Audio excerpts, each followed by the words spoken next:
vosso reino, seja feita a vossa vontade, assim na terra como no céu, assim na terra como no céu. O pão nosso de cada dia, dai-nos hoje, ó Senhor. Perdoai as nossas dívidas, assim como perdoamos aos nossos devedores. Não deixeis cair em tentação, mas livrai-nos de todo o mal. Não deixeis cair em tentação, mas livrai-nos de todo o mal.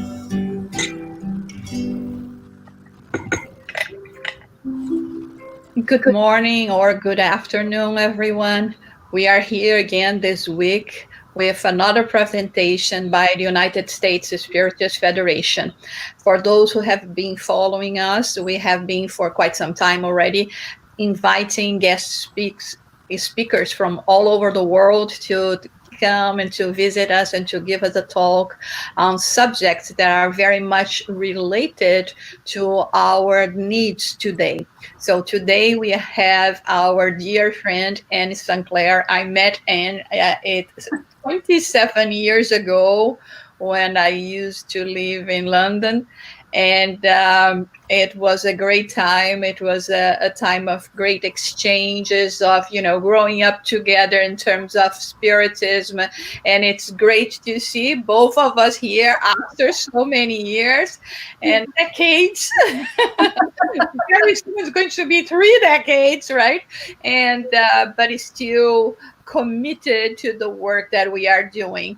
As always, we like to start with a prayer, but before we start with a prayer, I'm going to already introduce Anne to you, and then we do the prayer and we invite Anne to start her presentation. She's going to be talking to us today about reflections on pain, which is a very important topic for all of us. Anne Sinclair has been studying Spiritism for over 30 years in the UK, participating in study groups, mediumship, and giving talks. She was involved in the foundation of the Spiritist Family Group and has been an interpreter for Divaldo Franco in the UK and Ireland for over 30 years. She is the mother of 2 young women and has been working in healthcare for the last 15 years as a registered midwife and public health nurse. So now we invite you all to join us in prayers, asking the good spirits, the benefactors, for their protection. They understand that we are doing our best in terms of maintaining the flame of Spiritism is spreading all over the world, especially in times like the ones we are living now, so that people can find consolation, understanding, enlightenment, and above all, to feel close to them the love of our brother Jesus. We ask our Heavenly Creator for protection and guidance, especially for our guest speaker and our friend and today, so that through her words, her inspiration, we may reach as many hearts as possible to soothe their pains and their understanding of the need to go through struggles also may be broader. And we pray for the assistance of this work and the continuation of spreading this knowledge of love and enlightenment through all corners of this planet. And we ask permission to start this talk. So, Anne, welcome again, and now is with you, okay? Thank you. So, first of all, I would like to thank Shusara for her kind invitation, for her trust in me to give this talk to you today. I am a little bit new to this technology, so bear with in case I do anything silly. I have a presentation that serves as a bit of an anchor, but sometimes I go slightly off presentation, so don't be worried if that happens. My talk should last about 40-45 minutes, which is the known time that people can concentrate for. And if you have any questions, I'll be happy to take them after that. And you can put them through the live comments. Hopefully I can help you with those. So the topic that came to mind to talk about today is reflections on pain. So I start with a health warning. We're going to talk about pain, but the most important thing to remember is that if any of you who are listening in or hearing this later on, if you're suffering from great pain or difficulties, don't feel that the light way that I speak, that I am in any way minimizing your experience of pain. For my key word is what I learned in the pain clinic when I was studying to be a midwife. The consultant said to me on my first day, he says, if you take anything from the pain clinic, take this. The pain is what the patient says it is. Okay. So we will talk about pain, but I think everybody will have their own take on it. And, hopefully we can have some reflections about it. And it's not about having the whole idea, but just something to think about. So next slide. Next one. There, perfect. So when I say the word pain, what comes to your mind? So just think for a second before we go on. If I say pain, what is your first inner reaction? And just sort of hold on to what comes to you when you think about pain. And as I said before, pain we'll talk about it, but it has a very strong subjective element to it. Next slide. Thank you. So I went to the dictionary because anybody who knows me, I always start by thinking, well, what actually is pain? So let me go to the dictionary. So I went to the dictionary and I looked up in Chambers, which is a recognized dictionary. And I was quite surprised to find this definition. It was in that order: pain, punishment, suffering, hardship. I must say, I was not expecting to find this word punishment there. I was expecting to find suffering or hardship, but I wasn't really connecting with punishment. And I thought, why is punishment there? And what has punishment got to do with pain? So we'll come back to that. But one of the things that we need to think about when we are talking about anything is about our definitions. And the spirits in the spirits book, one of my favorite phrases is when they say, call things whatever you like, as long as you are agreed on what you're talking about. So words can have different weights for different people, different meanings, or like they can have several meanings and one comes before the other. And so sometimes we just need to check with one another that we're actually talking about the same thing. So next slide, please. Yeah.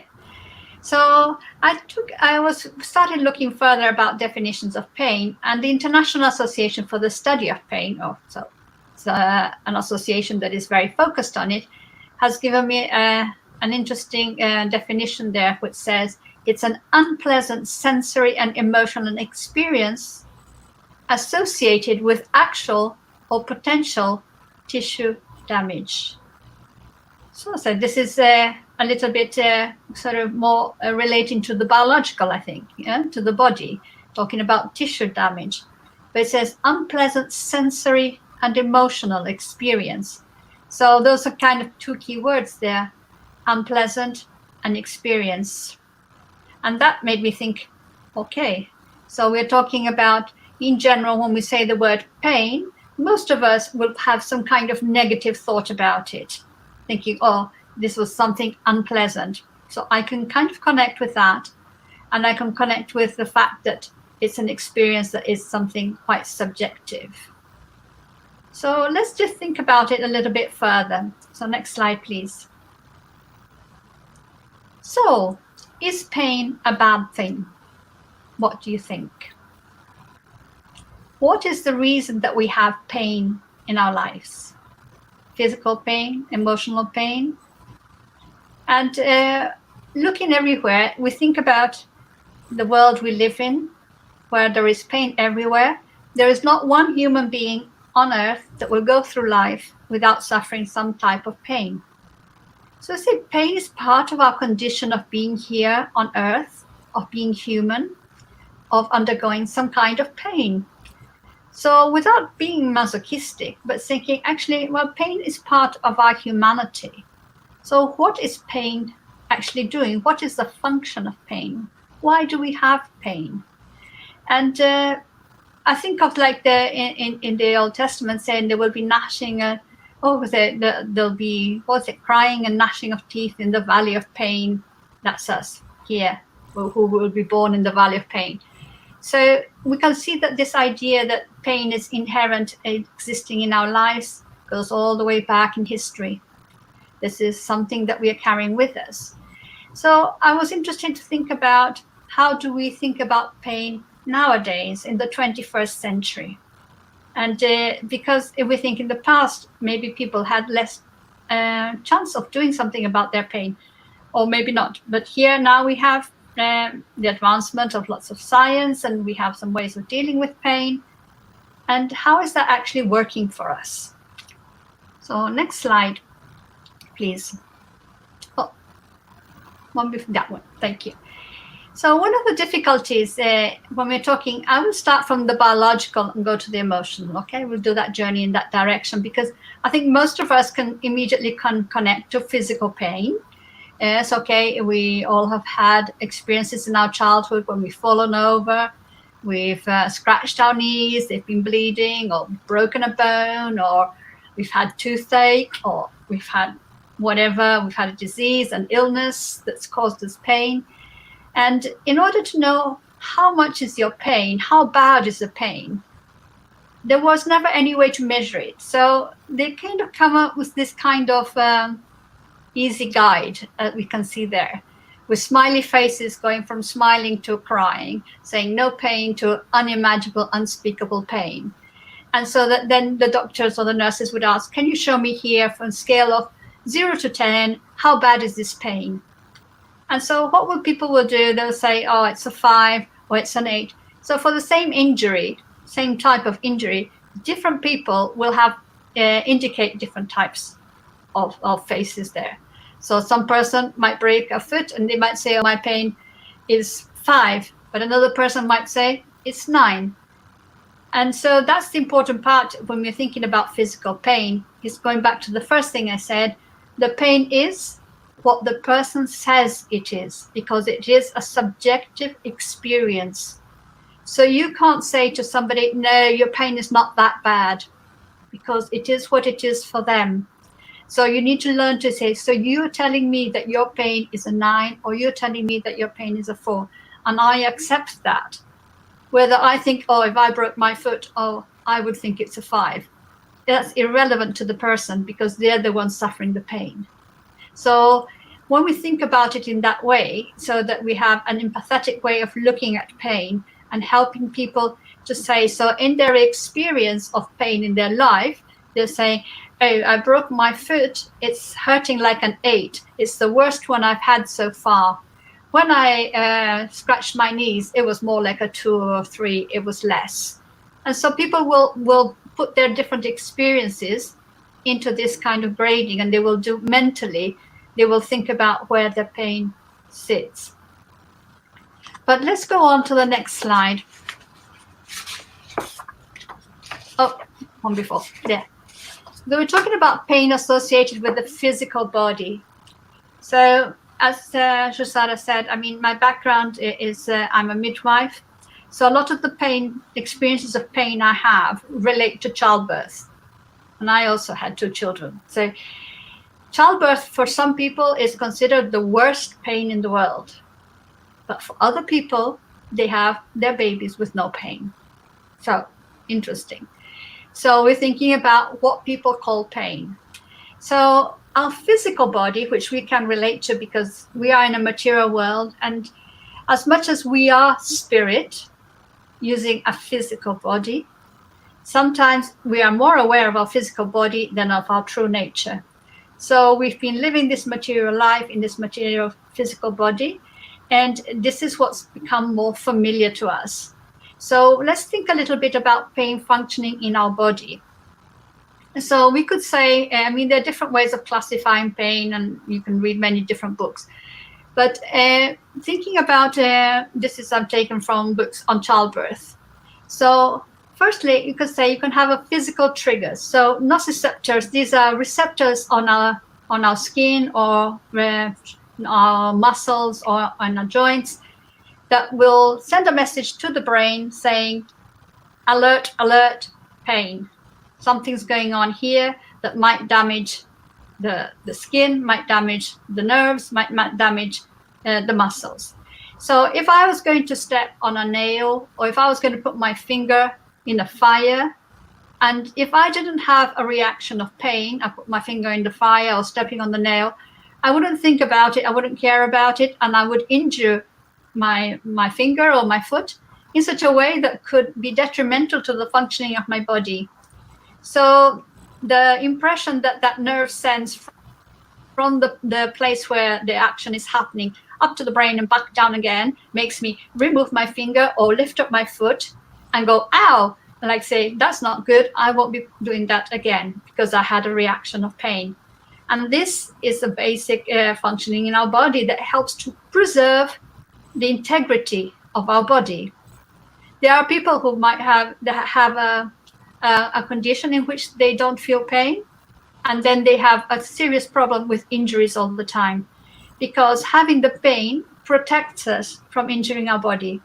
And since we are little, we go like little kids, you say, don't put your finger in the fire, you will burn yourself, don't put your finger on the pan, it's hot. And sometimes some people decide to experiment nevertheless.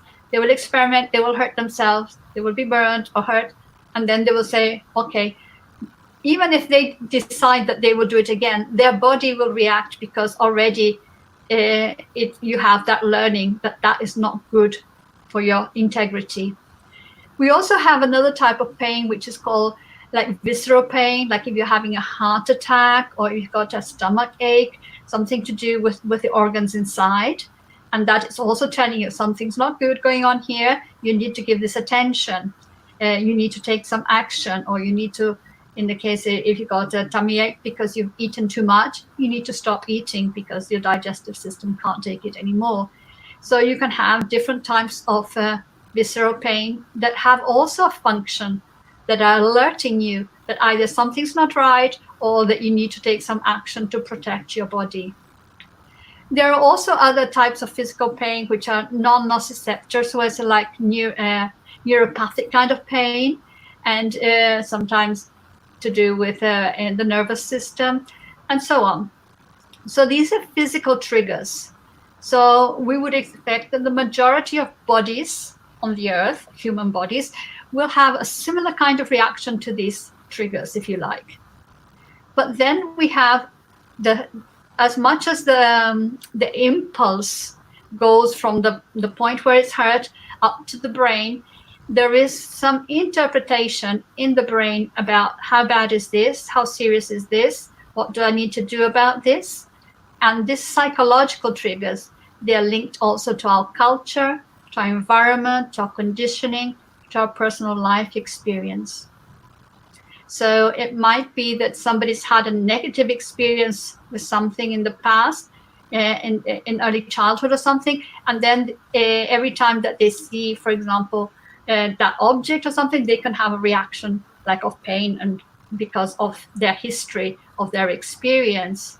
But also, when we're talking about cultural environmental conditioning, when we think about, I talk about childbirth. Okay, I know that not everybody's had a baby in this life, but we think half the world are women, and about 75% of the women will have a child. That's a lot of people. And as spirits, we incarnate sometimes in a female body, sometimes in a male body. And that when we incarnate in a female body, there is a good chance that we will have experience in pregnancy and childbirth, because this is a very important opportunity for learning and developing that is given to us on this planet. So when you think about what are our cultural conditionings around childbirth, so in some countries, childbirth is seen as a powerful and benign event, and women are looking forward to it and excited about it. And it could be that in other cultures, childbirth is seen as a dangerous and painful event, and people are full of fear, and they are dreading going through it.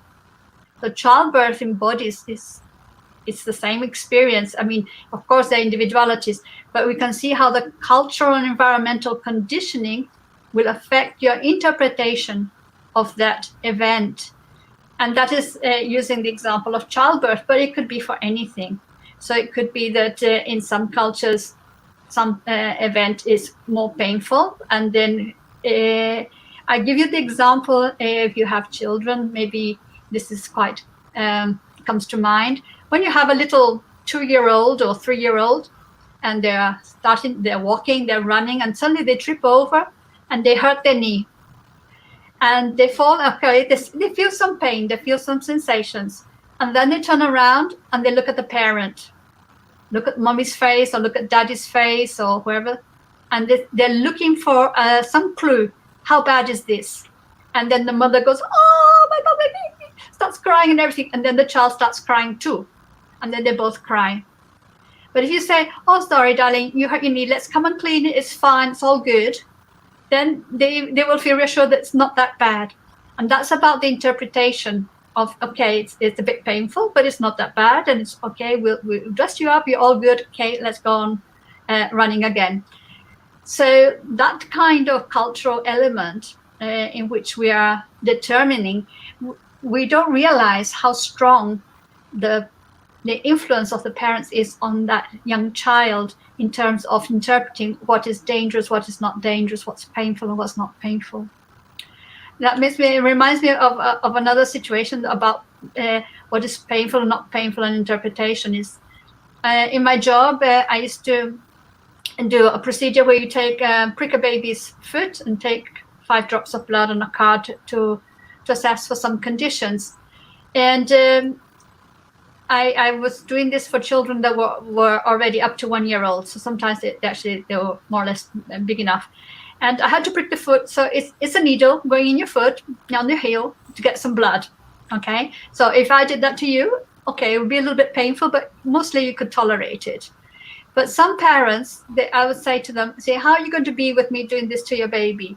And the mother would start crying, oh, you're going to make my baby bleed. It's going to be so painful. I said, look, can I say something? Maybe you're not the best person to be holding the baby at this moment. Maybe somebody else who is okay with it. Because if you start crying and you're starting to be really fearful, your baby is also going to start crying and being fearful, because the baby is made to mirror you and will take the cues from you. So sometimes we need to swap around, somebody else hold this baby.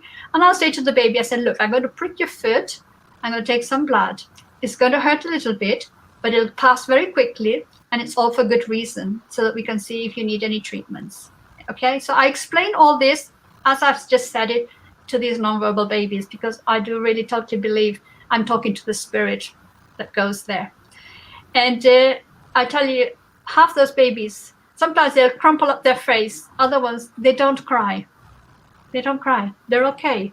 And whoever's holding them, I say, you need to hold them, and you need to hold them with love and confidence and say, this is okay, you'll be okay, we've got you. Holding them and containing them in that way. Of course, some might be more sensitive and might have a tear or two and say, it's okay, darling.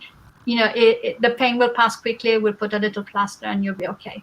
So from an early age, the environment, the family, those people around are giving indications to all of us as we are growing up about how to interpret this physical pain in our life. But let's go on a little bit. Let's see the next slide. This one. Okay, so this one is, sorry, this is a little bit of a joke here, but this came to my mind and I had to Google it, find it and put it there because this reminds me of my childhood. This is a little comic that used to be in Argentina, a little girl called Mafalda. Some people might know this joke. Anyway, there was a cartoon that used to come out. And I remembered exactly this cartoon and I was quite pleased to find it on Google. And so it says, and so how do I do to put this plaster on my soul? How do you put a plaster to make your soul better? It's talking about emotional pain. So if I do a prick your foot and we put a plaster on, of course a plaster doesn't make it better, but it's in a child way. We say we put a plaster on and it'll be okay. So how do I put a plaster on my soul? Because it is part of our humanity that our pain is not just coming from our body, but we talk about also emotional pain. Next slide, please. So let's think of some of the things that are the pain associated with the soul. And here I just put some, but we could have endless ones. So these are the ones that came to mind. And so separation, guilt, resentment, betrayal, jealousy, envy, fear. So how do these associate with pain? We're thinking about, we talk separation. Can be separation of somebody, an end of a relationship, somebody moving to a different country, somebody leaving this earth and going back to the spiritual world, separation because of impositions of society. And when we have a separation that we did not want and we find it difficult, it causes us pain. And we cry and we are upset, and we are sad, and we have pain. But also that we can see very much, we have a pain associated if we are, for example, jealous or envy, that almost the pain can almost kill us.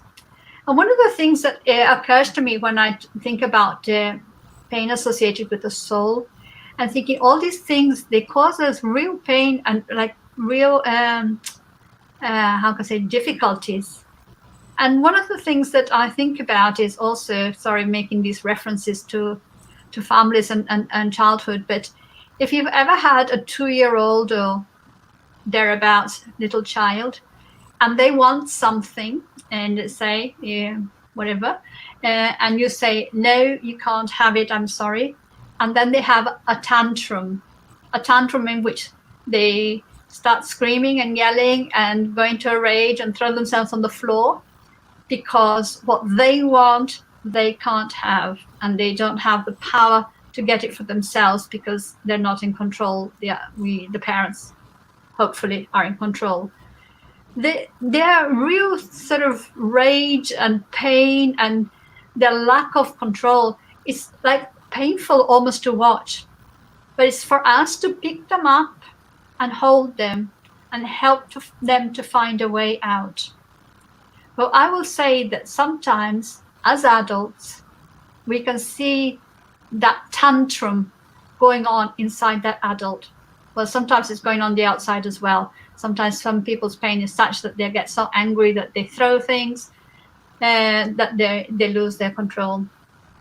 But can you think about the pain of betrayal of somebody that you trusted and somebody you had invested and you had shown your vulnerable side, and then they betray you? What kind of pain? The pain, what do we say? I was stabbed in the back. Because we then relate it to something physical that then we can relate to.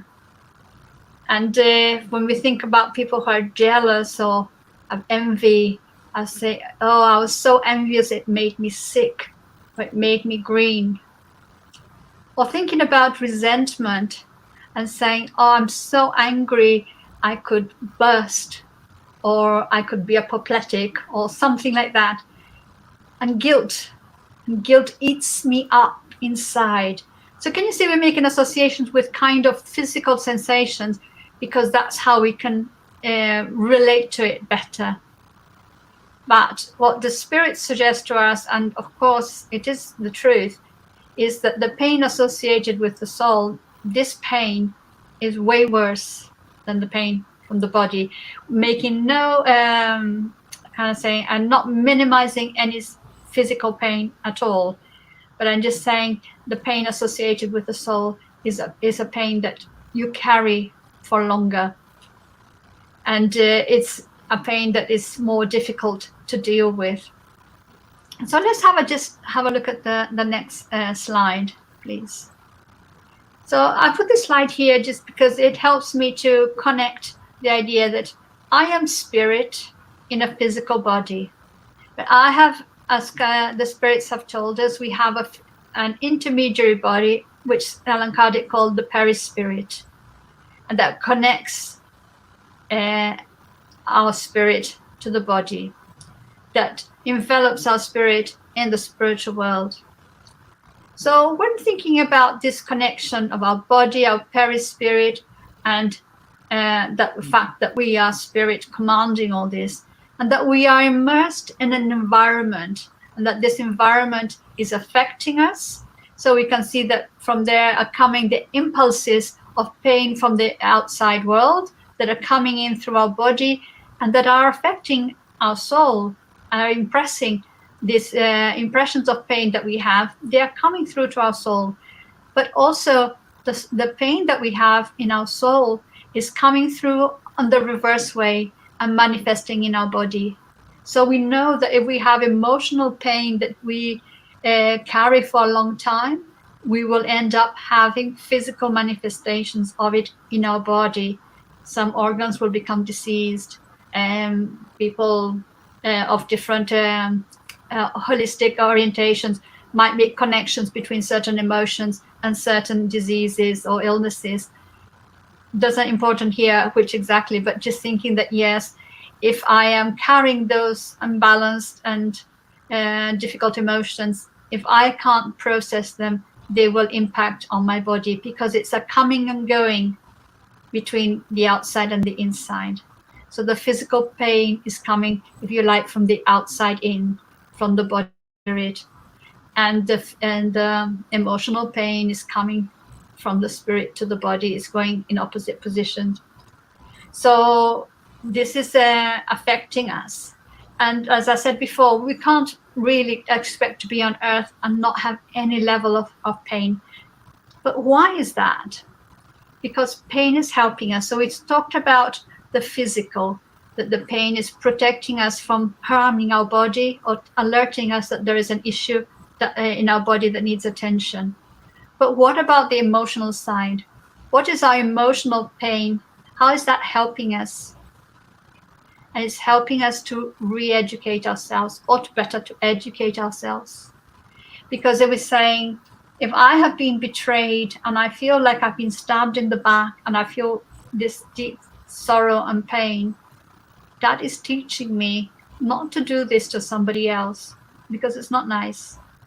And if I don't like it for myself, let me not do this to somebody else. And so in this way, we are learning from what happens to us, so that we can learn not to do this to others.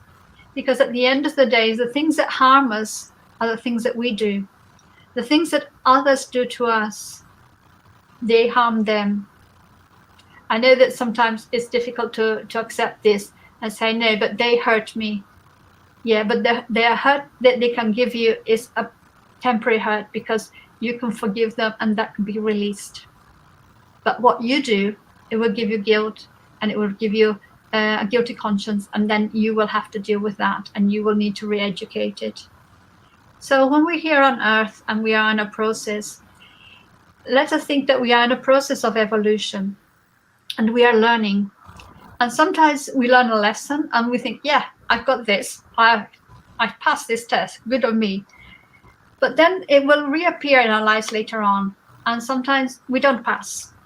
Well, are we going backwards? No. It's that we thought we'd pass, but not quite ready yet. So it doesn't matter, because we will all evolve. The law of progress says we are all destined to perfection. We are all created simple and ignorant. There are no special people. Everybody is special. We will start from the same point, and we will all reach the same point, except we are all at different times in our evolution. I sometimes compare our evolution to try to make it sort of comparable to me, and my people who know me know I always use these examples. You say, if you got a green banana, you can't make it yellow in a second. It needs a time to mature. It needs the sun, it needs the nutrients, and it will naturally come to that maturement. As spirits, we will naturally mature by the environment, by the situations that come our way. We can accelerate it a bit if we are focusing our attention to try to do our best. But one way or the other, we will all progress. And we are, for today, the best versions of ourselves. So if we're not too happy with the way we are today, let us just consider that we weren't that good last time round. So we're doing better, and we will always be doing better, because that is the law of progress, as said in the Spirit's book. But let us think of something else that causes us afflictions. Can I have the next slide, please? So when we come into this life, and this is in the Gospel according to Spiritism, this is explained really nicely. It says we can have, we come into a world of afflictions, but we can have past or present causes of affliction.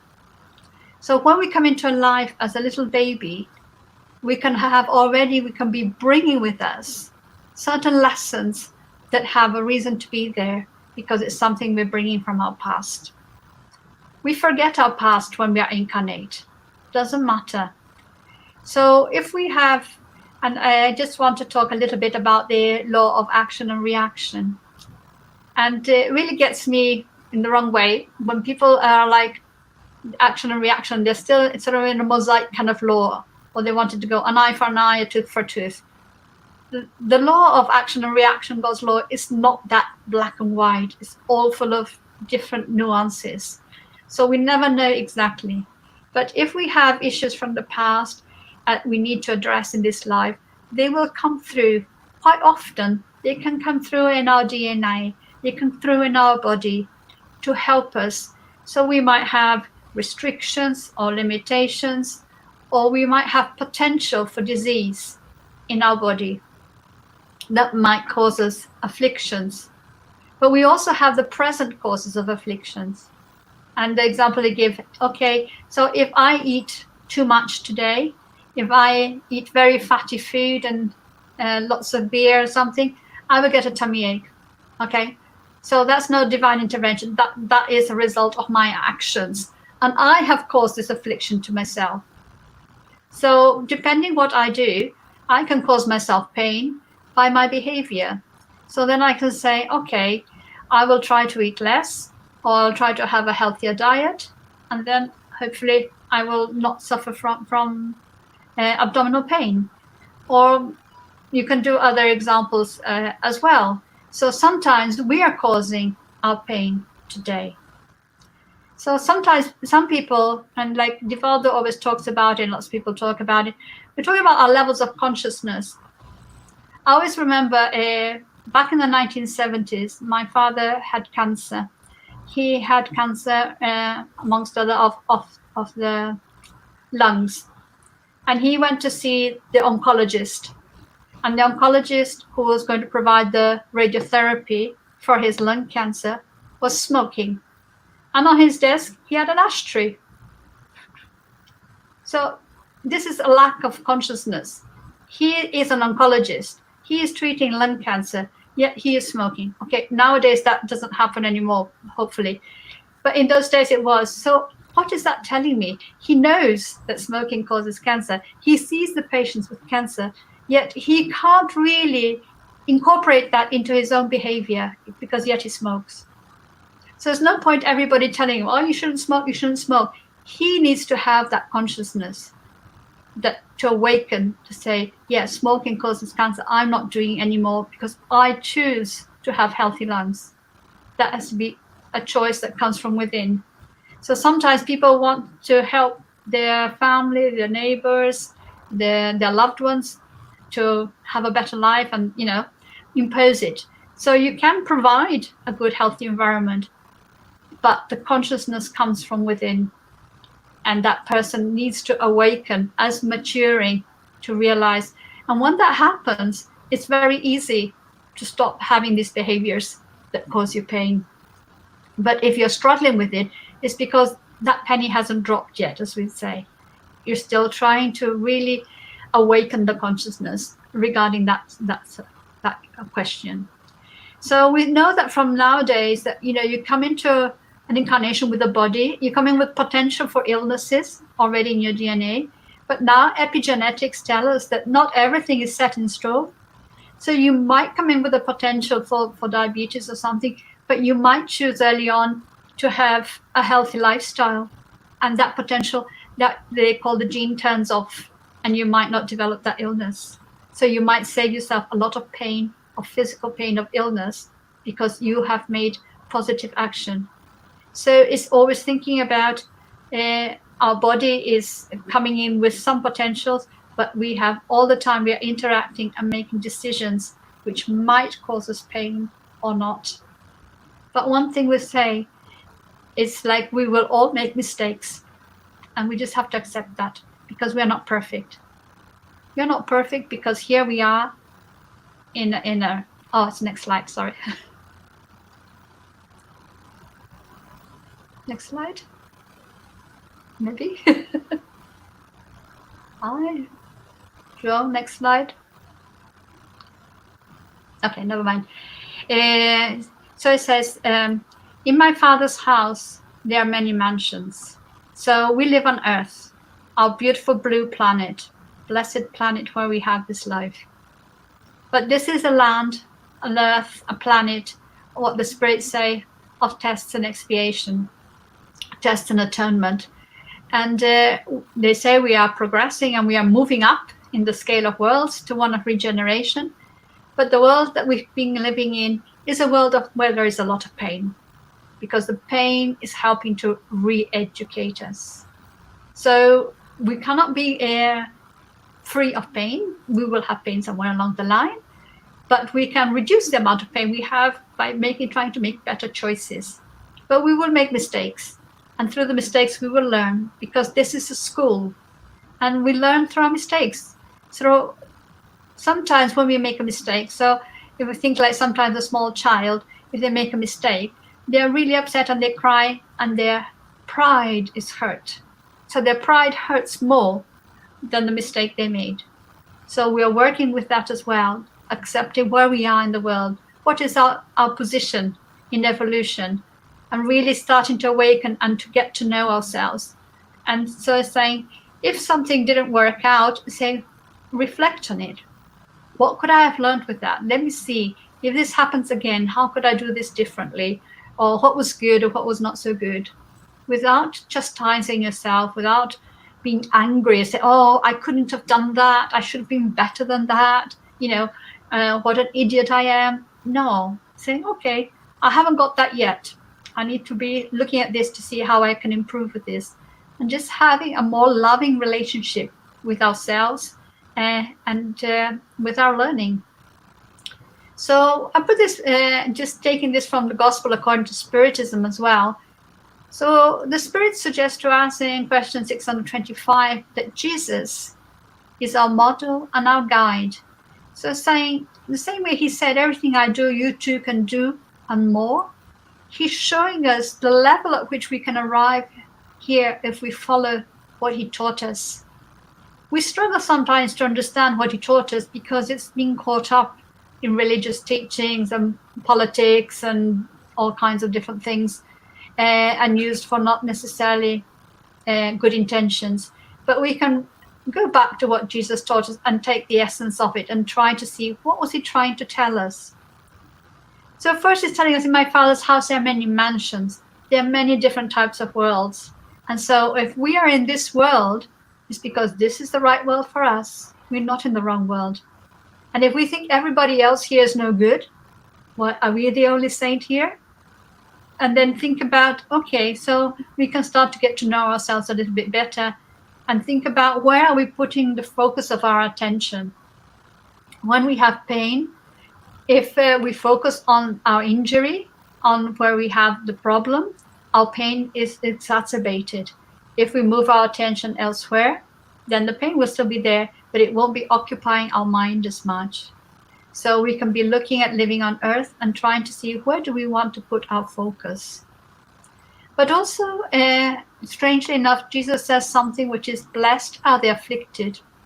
So I'm thinking, yeah, we are the afflicted.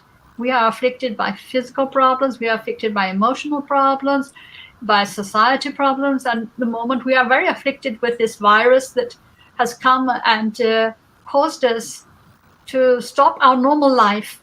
And sometimes we are in pain because we can't do what we want to do. We can't go where we want to go. And this is causing us emotional pain and frustration, just like the child that's having a tantrum because they can't do what they want to do.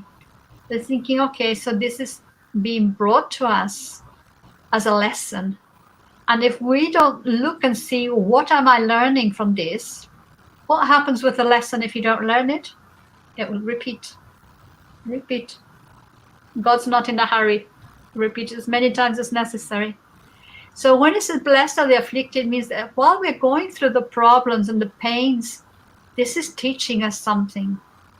Of course, if the pain is like really serious pain and you can't think, you're thinking, what is this teaching me? You have to focus at the right time as well. But it's saying, so this situation that's coming to me is causing me pain. And let me see, what can I learn? What can I take from it? So that it's not a useless kind of pain, but it is a pain that has an intention, a usefulness. So let's just go on to the next slide, please. So I was thinking about pain. It came to mind the word sister pain. St. Francis of Assisi, he talked about sister pain. When we talk about pain, like sister pain, it already doesn't hurt as much to me. And some things I say, okay, I have pain, physical pain, I have emotional pain, or quite often all mixed up together. So what do I need to do to deal with this pain? I need to have a belief, a faith, that there is a purpose to my pain, that this is not just for nothing, that there is a lesson in it, that there is a usefulness in it, that there is something that it has a function. At the same time, I need to accept my pain, say I have pain, and look at it, and not sort of pretend it's not there, whichever it is, and then take action. So what is that action? So if I have a physical pain, I can take action by taking painkillers. But if I take painkillers without really sort of thinking about why I've got that pain, what that's meaning to me, what's this lesson, I might defeat the purpose. I'm not saying you shouldn't take painkillers. I'm all for painkillers. But just saying, okay, I'm taking painkillers, I'm removing this pain, but I'm removing this alert. So I need to keep it in my mind and think, okay, what is this teaching me? If I have a sore tooth and I take painkillers, the pain will go. But the infection in the tooth hasn't gone. It's still there. I need to take action. I need to go to the dentist and see what needs to be done. It needs to be repaired or something. So just taking the painkillers, it alleviates the pain, but it doesn't resolve the issue. So we need to be thinking, what other action do we need to do? But what if it's an emotional pain? What action can I take? So here it's of great value to take action through prayer. Prayer connects us with God, connects us with our spiritual family, brings us intuition, brings us comfort, can alleviate the pain, can take the edge off. Sometimes it doesn't remove the pain, but it can make it so that it's not so desperate. It can help us sometimes to understand why are we having this pain? So with prayer, I would talk about meditation. So if in prayer we talk, in meditation we listen. So listen to, what is this? Question yourself, where is this coming from? Why am I having this? What can I learn from this? And when we're learning about our pain, thinking, okay, so self-knowledge, self-awareness, I can see this is where this is coming from, and just start pulling that thread just to look a little bit more under the carpet of what is the source, our difficulties of our soul. Because we present to the world with a mask, very nice sort of presentation, but what goes in our heart and our soul, really, really, only we know. We don't show it to the world, but we need to get to know it. We can't be believing the mask that we present. We need to be in touch with our true being and really identify where are our difficulties that we need to be working on, because we are work in progress, if you like, in terms of perfection. Through assisted pain, we can learn discipline, resistance, resisting things that are causing us pain, trying to look at things in different ways. There are many different ways that we can take action to deal with our pain. Emotional pain sometimes requires to go to therapy or to speak to a friend. Whatever different methods you want to use, it's worthwhile. So you don't want to have the pain and then just be like, it's not about being masochistic and taking the pain and just saying, oh, I'm suffering, so that's good for my evolution. No, the pain needs to have a meaning. It needs to have a function. So let's try to find out what it is and how we can take this forward. So next one, please. So this is my last slide. So it just comes, okay? So if you have pain, remember that each dawn is a new day and that no pain lasts forever. But if you are in pain, it might seem that it lasts for an eternity. But there will come a dawn when your pain will pass, when you don't need it anymore. And this might be in this life, or it might be in the next. But you will know that one day it comes. And sometimes when, like women in childbirth, they're feeling, let's say they're expressing that they're feeling a lot of pain. And they say, how long? If it's only another half an hour, I can do it. But if it's another 24 hours, I can't do it. How long can I take this pain? So know that no pain lasts forever. That God is love. And God is given us pain as an instrument of progress and of protection for our body. So that pain is our sister, not our enemy. So that we can work together and see what sister pain is bringing us in terms of our needs. I hope that these words there might have been useful for you to think about pain in your life and consider going back to the very first thing I ever said was the pain is what the person says it is. Only you can know about your pain. Nobody else can tell you if your pain is too much or too little. Only you know that. But only you will also find a solution of how to live with your pain, overcome it, or let it do the work of progressing your soul that you need at this time. I hope this is useful for you, and thank you very much.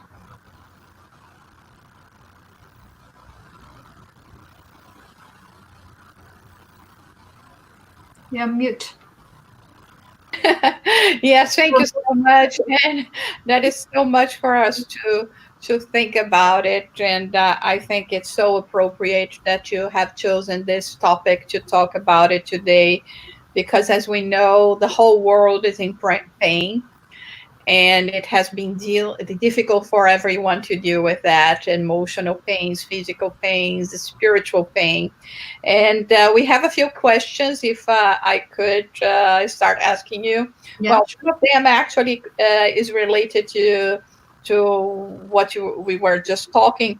Could we call this crisis a sister pain? Yes, I think so. So I think we I'm not minimizing the crisis. I'm not minimizing anybody's pain. But this is a crisis that it's painful for us on many levels. If you get the virus, you will have pain physical pain, for sure. It is a very serious disease, and you will have treatments, and hopefully you will get better. Not everybody will get better, but the majority of people will get better. But it's also causing us emotional pain, because there is a lot of fear around, and there's a lot of worry, and there's a lot of frustration that our lives have now suddenly been taken away from us in a way. The way we used to live, we were quite happy or comfortable living with, while some of us, suddenly we can't live that way anymore. And then what do we do with this? So it is a kind of pain as well. So if we are not thinking about, let me see, what can I learn from this situation? How can I adjust and adapt? If I'm just being angry and upset, I'm going to be ending up ill as well, not with the virus, but with some psychosomatic disease. Mm-hmm. So acceptance is really important. We need to accept there is a pandemic, there is a virus out there, and it's affecting us on many levels. So it is really, I would call it like sister pain, because it is causing us pain on different levels. And I find myself sometimes not coping so well. So I always say, it's you can talk the talk, but do you walk the walk? Yeah. Okay, we have another one here. The to withstand pain has anything to do with spiritual involvement, either physical or emotional or spiritual pain. Yeah, so spiritual pain, yeah. Physical pain, I would say that, our bodies are bodies, and it's our interpretation of pain which will make it worse or more tolerable or less tolerable. When we have pain with fear, or we have pain with resentment, or pain with anger, the pain is worse. So then you talk about the moral involvement. So if we have acceptance that even if we don't understand 100% why this is, but this is obviously God's will, there is a plan out there, there's a bigger picture that I perhaps not able to see at this point, but I accept that this is something that is beneficial for me, and that is why God has provided it for me, then that takes an element of the pain off it. So the more involved spiritually somebody is, the more they are accepting of God's will, the less they're fighting. If we go back to the example of the child having a tantrum, when we are very young spiritually, we are the kids having the tantrums. But as we grow up, we accept that what our parents are deciding is for our best interest. So it's similar in a way. So as we progress spiritually, we can accept better that things are not necessarily how we want them to be, but how it's necessary for them to be for us. Mm-hmm. Does that make sense? Yeah, absolutely. Another one that Glaucio asked, how to manage the pain of being separated from and unable to assist our loved ones in times of crisis. So I wonder, is it talking about being separated, like being in different places, yeah? So like different cities or different countries and things like that. Mm-hmm. So it's, of course, we want to be there. We want to hug and be with people. So I think, the blessing we have in this moment that we have this crisis is we have this technology, which is not perfect, but we can talk to people, we can see them, we can FaceTime them, and we can make an effort to do that every day. We can connect with our loved ones through prayer. We can also visit our loved ones. When we sleep at night, we can meet. And if we suggest that idea to our loved ones, is that I'll see you tonight in the spiritual world, because we are spirit, and when our body sleeps, we are free. So we are only sort of prisoners of our body during our waking state. So we can go and hug and be together. Although when we come back, we might not have a clear memory. Sometimes say, I dreamt that I saw my mom and I gave her a hug. And I felt so real. Well, maybe it was real, because the spiritual world is real. But when it comes through our memory into the material world, it's in a confused state for us. So we can use these different things, and knowing that not everything will have a limit of time. Nothing will be forever. And then that will help us also. But I think to find ways to communicate is, essential. And each family, each loved one, they will find their own ways of what works for them. Our family, we've developed on a Sunday, we do a family quiz. So I have family in Brazil, in Miami, in San Francisco, in London, in Germany, and Sweden, 6 countries. So we all come on the Zoom and we do a family quiz. And we all, we're chatting to each other. And we never used to do that before.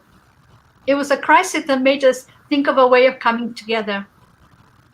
So it was just spontaneous, like the young ones suddenly say, oh, in England, we like quizzes. Yeah, so we like to do a family quiz. It's like somebody organizes, asking questions, and we make up the teams. And then we could suddenly feel connected. Maybe it's only for an hour, 2 hours, but it really sort of built that connection. Wonderful. We have a question for Christian as well. Acceptance is a hard concept for so many. Is there anything you recommend to become more accepting of a hardship? Okay, yeah. So acceptance is a very personal thing.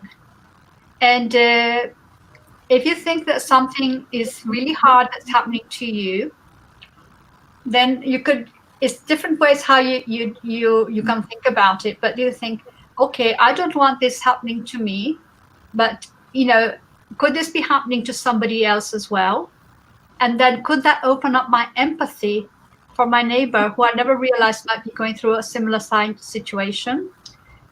And when I accept, is one of the things I can put it like this is we have this sort of struggle with our ego, and our higher self. And acceptance is the ego has taken command. When we accept, the ego comes out of the center and God goes in the center. The way sometimes I think about this, putting God in the center, God is the boss. I mean, I don't like to sort of make it sort of like humanize it like that, but it works for me. So I'm not the boss. So I accept that somebody else is in charge. God is in charge and they have the overview plan. So I accept that I can't see the whole picture.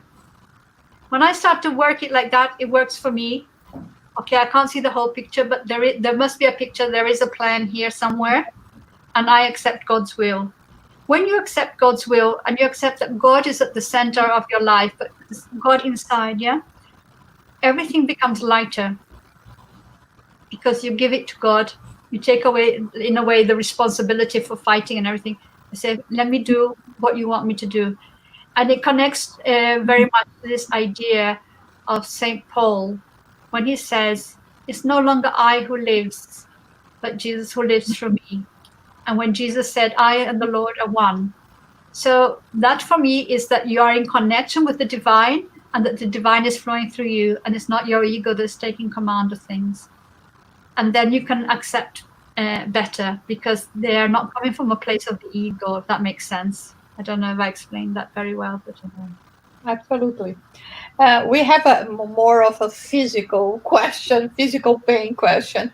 What about phantom pain? One that people feel on a part of the body that no longer exists. Oh my gosh, this is a very interesting question. And I've asked my daughter, who I think is watching here, who did neuroscience, what about phantom pain? So I think there are 2 elements. Phantom pain is real, okay? So people do feel phantom pain. It is not in their imagination.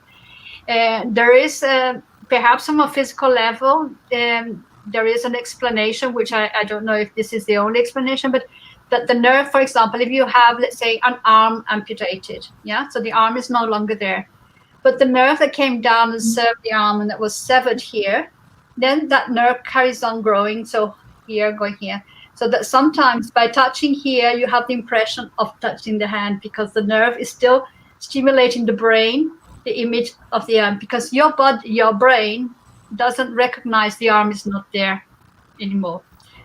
Of course, from a spiritist point of view, we have our perispirit, which is like a copy of our body. And also we know that we know very little about the perispirit. If we know very little about the human body to begin with, the perispirit even less. we can think of our physical body as a whole universe. A universe where we've got trillions of bacteria living in our gut, making our life possible, that we were not even suspecting anything much about it until a few years ago. Where we have all these cells that are renewing themselves. We have this massive communication. It is literally like a universe, our whole physical body. Yet sometimes we think of our physical body like a doll, like something quite sort of, plastic or something like that. So our perispirit, or our spiritual body, is connected at the level of the molecules. That's what they say in the Genesis. So it's very intimate connection. And when we detach and go back to the spiritual world, we take our spiritual body with it, because that's inherent to us. So the things that happen in our physical body will be impressed there as well. Which things like sometimes people in the spiritual world present with amputations, with blindness, and just thinking, why is that happening? Because they don't have that physical body anymore. But because that was imprinted so strongly in them that when they think of themselves, that's how they identify themselves. But going back to the phantom limbs, so that is a topic that in lots of universities they study, because it is very distressing for you. For example, if let's say you've lost an arm and you had a lot of pain here, and you cut it off and you still have pain. That is really distressing. And so you're thinking, this is something that we are still trying to find the details of how that works. So this idea that perhaps the brain is not recognizing that the limb is gone, so that the brain still feels it, and there's some nerve impulses from those nerves that would originally have served the brain that have been severed, that can still feel and send sensations to the brain. But yeah, it is a topic of which I am a little bit, I only know tiny bit, and I think there's still a lot to learn. But was absolutely enlightening, because you touched both the physical perspective and the spiritual perspective. So it's just great. I have just one more question. RK is asking, what to say to someone in a nice way that keeps saying they have a problem with envy and jealousy. I was told to pray to God to take those feelings out of their hearts. Okay, so I'm just thinking, so you're talking, am I talking to the person who has the jealousy or the envy, or this person wants to talk to another person who has envy and jealousy? I wasn't quite clear about that. Yeah, it's not specified here. Okay. So. Yeah, so let's say, pray to God, ask it. So a person is saying they have an issue with envy and jealousy. Okay, so that's really good that they've identified this. This is the first step to deal with something, is to know you have it, because the majority of us, we are in the world of illusion, and we think we're okay. We haven't actually seen our envy or our jealousy or whatever that's hidden from ourselves, because we look in the mirror, we see our mask, and we think, oh yeah, I'm fine, I'm good. So if I say, okay, I have an issue with envy and jealousy, so I say, let me go to the root of this. Where is this coming from? All these characteristics, envy and jealousy and whatever, they do sometimes have an origin which was useful for us at some point in the past. Yeah, so they might have saved us and helped us to progress, to survive. They might have had a function. So we want to say, okay, when I feel, let's say, jealousy, I'm thinking, oh, my neighbor has a beautiful house with a swimming pool. I wish I had that house as a swimming pool too. Why don't I have it? Why do they have it? That kind of thing. Saying, okay, it's good to aspire to have things if that's what you think is going to make you happy. So it helps you to identify that you would like to go along that pathway. So I think you have to be exploring, or what is this actually really saying to you? Rather than putting it in a biblical kind of, this is bad kind of jar, but saying these are normal human emotions. So, but what is it telling me about who I am and where this is coming from? And how do I need to adjust this so it doesn't cause me pain? Because the pain of being jealous or envious is a real pain. It just causes suffering to people. But I don't want to suffer this. So how can I really understand it and look at it? So the books of Joanna de Angelis, which I believe are also in English as well, they can give us lots of clues. And quite often in psychology, things are, we only have half things presenting. The other half is hidden in our subconscious. So we really need to dig a little bit deeper and thinking about what is it. So you keep saying, when you say something, you're saying, but why, but what, where does this come from? This inquiry of really digging a little bit deeper to try to really understand where it comes from. But a lot of these, let's say, shadows, they come from a place where they actually served us. They served us for our survival a long time ago. And perhaps now it's time that we can release them because they don't need to define us anymore. So it is a work that's not going to be done in 5 minutes, but it's a work that we need to do for life. Yes. Okay. Thank you so much. And thank you so much for everyone that is watching and that has been following us. Next week, we will have again another guest speaker to talk to us about a different subject. So stay tuned. We will be sending information. And now, and if you don't mind, would you mind doing the final prayer for us? With pleasure.